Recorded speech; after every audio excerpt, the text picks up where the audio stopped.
Welcome back, everybody, to the Saya Speaks pod, man. Hope y'all are doing blessed, because I'm always doing blessed where I'm at. I know y'all see I cut the hair. Yes, I did. And I took my nose ring out. I ain't even want it no more. I ain't want my hair no more. Hey, man, new year, new me. Hey, man, happy New Year's to all of you once again. Hope y'all are doing blessed. In today's video, I am going to be talking about my competitive nature. And honestly, I think being competitive, it's like, I don't know if it's a natural nature or not, because I've been competitive since I was a kid. I've always been in sports. When I was a kid, boxing, basketball, football, baseball, and I would stay in sports constantly, but I couldn't for too long because I had got hurt.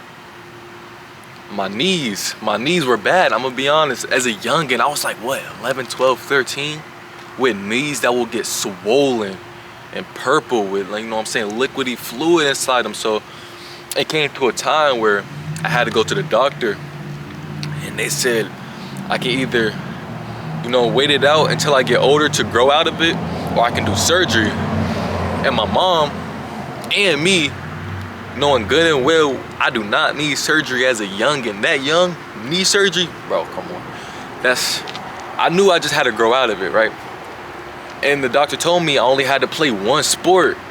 And that did kind of hurt me, because the competitive kid I was, I love being active. Right after football practice, I'll head to boxing practice. And the doctor told me I could only choose one sport. My mom didn't want me to play football.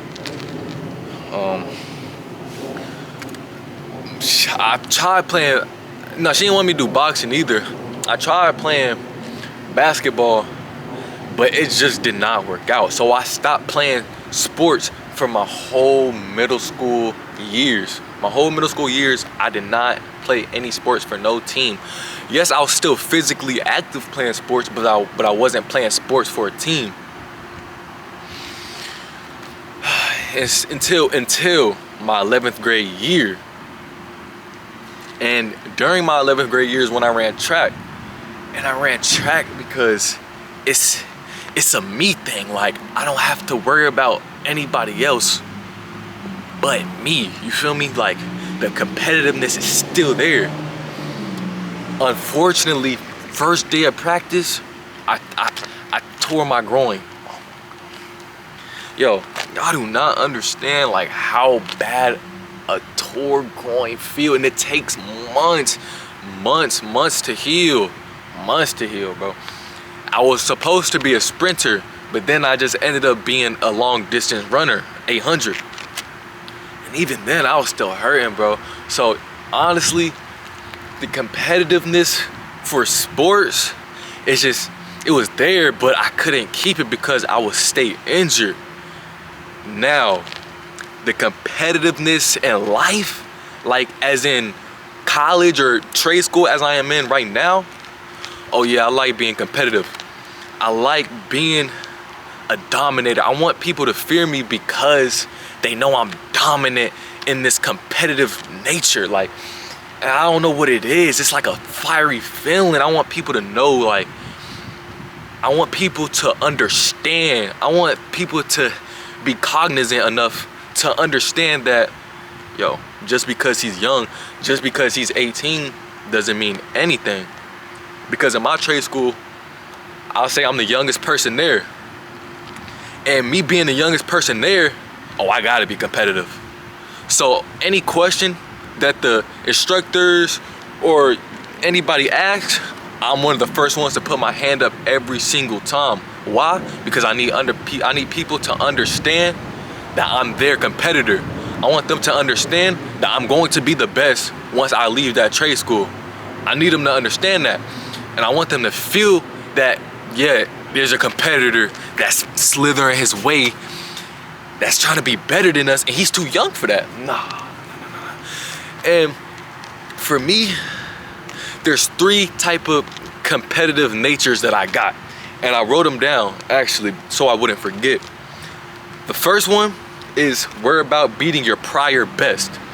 And that honestly helps me a lot. That's if, like, you know what I'm saying? The first person you gotta be competitive to is yourself. You have to compete against yourself if you wanna do better, because you could be competing against other people and you might miss an opportunity. You might miss something that's right in front of you because you worry about something that's over here, but you're really supposed to be right here with it.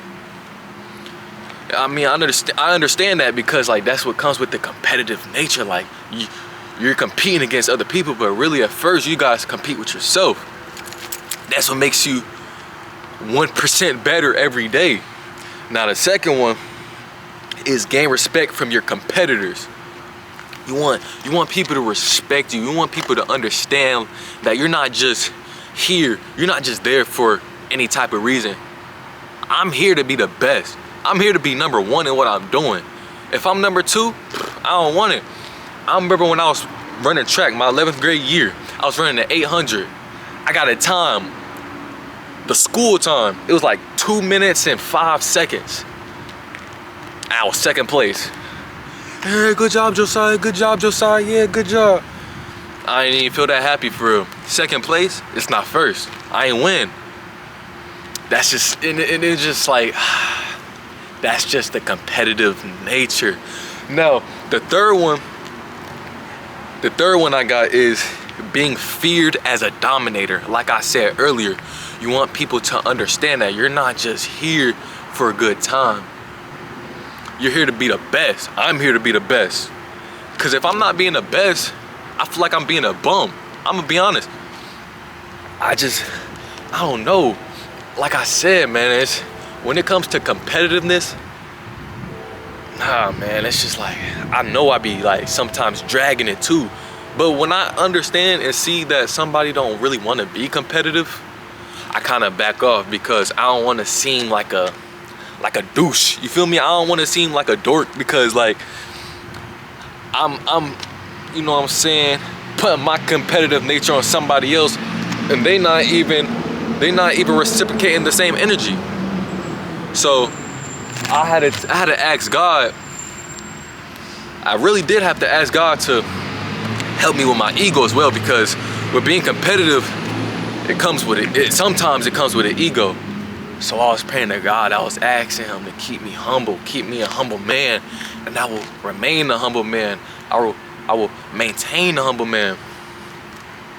But I'm not gonna lie, like when he puts you in them tests to see if you're really gonna be humble and not just be egotistical, it's hard. I'm not gonna lie, sometimes it's hard. It really is hard, because it's just like I said, it's an ego that comes with my competitive nature sometimes. So I don't know if I'm the only one that's like this. No, I know I'm not the only one that's like this. I know there's other people like this. I know there's other people who has this spark in them to just be feared and dominant, to just be one of the best. And actually, I was talking to a man at Bojangles like 2 days ago. He was you know what I'm saying, the African American older age man. He said he was around 70 years old. I think 60 or 70 years old, yeah. He had on a suit, you know what I'm saying? He was talking to me about the word of God, and I was listening, of course. And then he had asked me what my age was, and then he wanted to guess it. I said, go ahead, Unc, guess. He was like, 25. So confident, 25. I was like, everybody thinks that, but I'm 18. He was so like hornswoggled. His face was just like what? Like, no, and he was like, man, you're ahead of the game. You ahead of the game. And I was explaining to him, I be thinking the same thing. I be thinking the same thing, because while I'm in trade school, I'm literally one of the youngest people there. And nobody is answering as much questions as I am. Nobody is raising their hand as much as I am. Nobody is reading the board out loud in front of the class as much as I am. Cause I want to be the best. I want to be the competitor. And he told me again, I'm ahead of the game. He told me twice I'm ahead of the game. And that's what, you know what I'm saying, it feels good. It feels good to understand that being a competitor comes with it comes with good things, you feel what I'm saying? But the ego part, that's the only thing I'm trying to work on, man, because I know my ego, man. But like I said, I was talking to God. I was obviously asking him to make me and keep me a humble man. I'm a very humble man. But when, like I said, when it comes to this competitive stuff, I don't want to hear it. I'm gonna be honest, I don't want to hear it. That's how I be. See, that's how I be. I don't want to hear it. Yo, it's just like, and honestly, and I got class tomorrow again, and we're taking a test. And I know I'm gonna do good on that test because I've been studying, right? And if y'all wondering what trade I'm in carpentry, you know, and it's been good. It's been good to me. I love it, you know what I'm saying? Jesus was a carpenter, you know. But yeah, man, I'm gonna keep y'all updated because this is just something I wanted to put out there because, like, I know I'm not the only one that's like this. I know I'm not the only one that has that fiery feeling when that competitiveness just gets started and gets going. It's just like, I love it. I really do love it. It's like it's entertainment. It's like a dopamine rush. It's like, man, I can explain it in so many ways, but like I said, I just wanted to come on here and talk to y'all about it because I was just in my head about it for a couple weeks, and it's just like, bro, I gotta get this out of my head, bro. Like, I be talking to myself, I'm like, nah, bro, I gotta talk to the camera about this because I know I'm not the only one who feels like this. Like I said, man, but that will be the end of the video as of right now. I hope y'all are blessed. I hope y'all stay blessed. I hope y'all remain humble because I'm gonna remain humble. I'm gonna always talk to God. So I hope y'all have a blessed day, a blessed night, a blessed morning, whenever you're watching. And Saya Speaks is once again out.